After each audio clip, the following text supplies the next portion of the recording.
Steve done. He out. He ain't on TV. He ain't trying to do movies out here. He done fell off. He a DJ.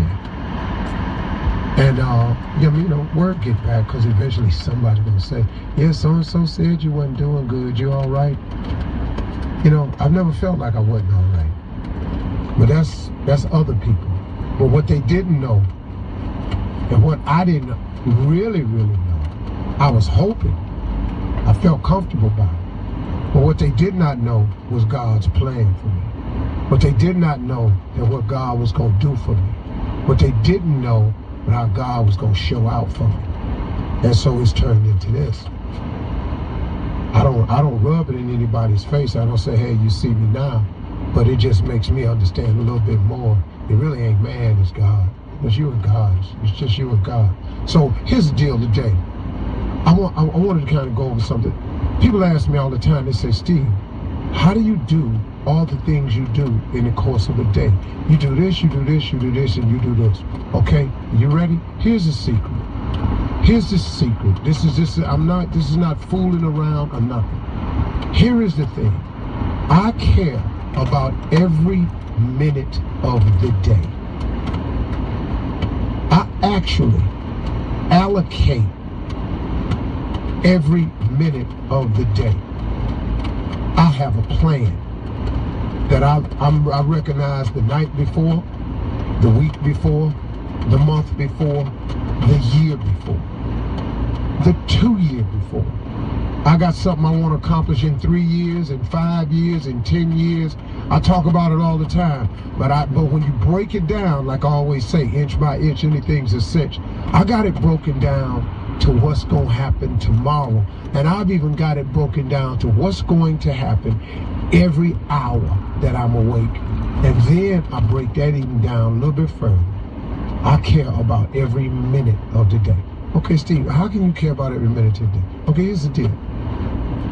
Some people have it locked in their mind that I'm going to get up, I'm going to go to work, and when I get off work, soon as I get off work, I'm going to go to happy hour, I'm going to stop by the bar, I'm going to go by the club, I'm going to go get a beer, I'm going to do one, I'm going to chill.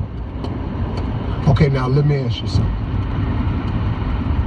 If you are not where you want to be in life, why are you chilling all the time? Every day? Is that necessary? Is that going to get you where you want to be any faster, or does it move you any closer? And the answer is just flat out no.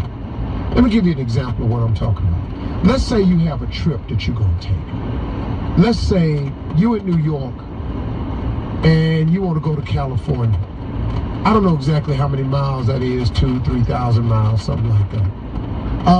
I don't know how many days that actually take you, but I think 3 days, 4 tops of steady driving, rest, where you got to, but you can be there in 3 days if you drive. Why would you have a goal to go to New York, from New York to LA, realizing how many miles it is? Somebody done told you. Because see, whatever you're trying to be, somebody done been that before you. Now, if somebody told you how many miles it was to there, and why would you get off on all the rest stops? Why would you get off to have ice cream every time you see the ice cream truck? Why would you get off at the food center every time you saw food center? Why would you get off for gas every time you saw the gas sign? You don't need gas every time you see the gas sign. You ain't got to have the ice cream sign just because they put it out there. And you ain't got to stop at the fast food restaurant just because it's at the next exit, 2 exits down, and the billboard is attractive to you.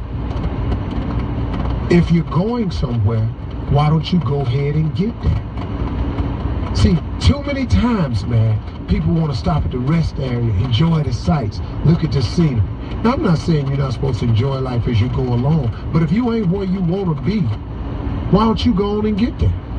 See, you cannot keep playing all the time and expect to see the results.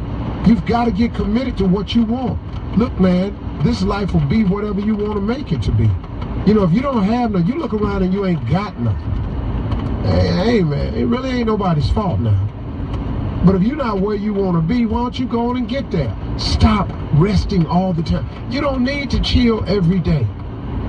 Be about your business, man. Have a sense of urgency about yourself, your future, your legacy, your children, the people that's responsible, the people you're responsible for. You got to develop a sense of urgency here. You just cannot, I repeat, you cannot just lollygag your way through life and then look up now you 40, 50, 60, and you ain't got nothing. And you sit up there going, wow, man. But look back at your life and all the years you toasted. I mean, you cooked some years doing nothing. Oh, man, how many times, man, have we done this to ourselves? Because I did it to me. I spent all of my 30s making up for my 20s. I spent 31, 32, 33, 34, 35, 36, 37, 38, 39, 40. I spent all 10 of them years making up for my 20s. Dropping out of college, well, not dropping out, flunking out of college, the failed carpet cleaning business, the insurance failures, the restaurant, the carpet cleaning company, the stint at Ford, the stint at Lincoln Electric, General Electric. Oh man, I was just beating myself up. Gotta go to the club, Quarter Century Club opened up down there on Cedar. Vale's Party Center was open. I had to be at all of them. I had to be at Spats. Had to be at Spats, man. I'm out here gambling, man, out of Thistledown Racetrack. I'm just out here just hopping and hustling, man. Just blowing my 20s. I spent all my 30s making up for that. Man, if I only knew then what I know now, how many times you done said that? If you ain't where you, if you're not where you trying to get to, why don't you go on and get there? Stop stopping at all the rest areas. Stop stopping at all the gas stations. Don't no car burn that much gas where every time you see a gas station you got to pull in. Come on, man. Put your head down. Bow your head and grind. Now people say, well, what about sleep? Okay, let's quickly cover this right here. For people who care very deeply about sleep, you're not going to be successful. Sleep cannot mean more than being awake. When you sleep, man, well, what about your rest? Get your rest. I'm not saying you're not supposed to rest, but you ain't got to sleep 8 hours a day. You ain't got to sleep 10 hours a day. You ain't got to be in bed at 10 and up at 8. You ain't got to do that, man. Your body don't need 10 hours sleep. Your body really don't need 8 hours sleep. Quiet as it's kept. Let me tell you the truth. If you ain't where you want to be, why don't you go on and get there? You ain't going to get that sleep. I don't care what people tell you. Look, man, okay, you can talk to a bunch of non-successful people if you want to. They got a whole lot of rules for you that don't make no sense. You know, got to have a plan B. Who told you? You know, you got to have 8 to 10 hours sleep. Okay. Look at what they have. Now listen to them. If they have what you want to have, listen to them. If your boss is in the car that you want, follow your boss on one day. If he's in the car you've always dreamed of being in, if he pulls up at the house you've always dreamed of owning, then that's where you need to be. But guess what? He's not going to hire you over him. He's not going to let you have his job. So when you think that position available? But if that ain't the car you always dreamed of having, and that ain't the car, and that ain't the house you want to pull up in for the rest of your life, you got to move on, man. You got to get to where you're going. If you ain't where you want to be, why don't you go on and get there?